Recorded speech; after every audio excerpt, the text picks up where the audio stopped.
बहुजन समाजावर जो अत्याचार अन्याय चालू होता, ओबीसी आरक्षणात घुसण्याचं षडयंत्र चालू होतं, याचा निषेध करत या विरुद्ध गंभीर लढाई लढून या देशामध्ये या राज्यामध्ये ओबीसी आरक्षण वाचवण्याचं काम आदरणीय छगन भुजबळ साहेबांनी केलं.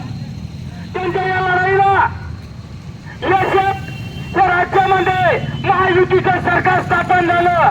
हे जर सरकार स्थापन झालं असेल तर एकमेव छगन भुजबळ साहेब यांच्यामुळे.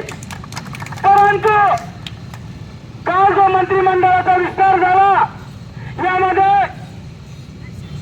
भाजप असेल, शिवसेना असेल आणि राष्ट्रवादी असेल यांच्या मंत्र्यांनी शपथविधी त्या ठिकाणी संपन्न झाला.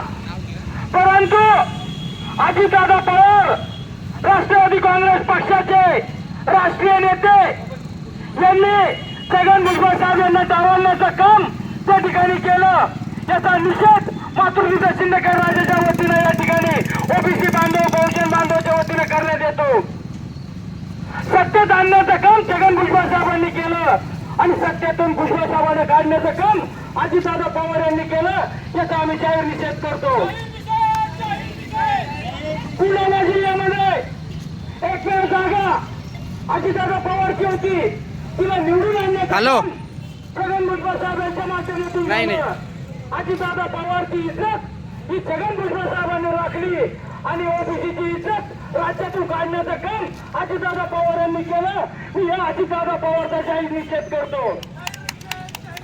मागच्या काळात ते म्हणलं होते मी का धर्मात नव्हतो का, पण आज ओबीसीवर मुतण्याचं काम अजितदादा पवार यांनी केलं.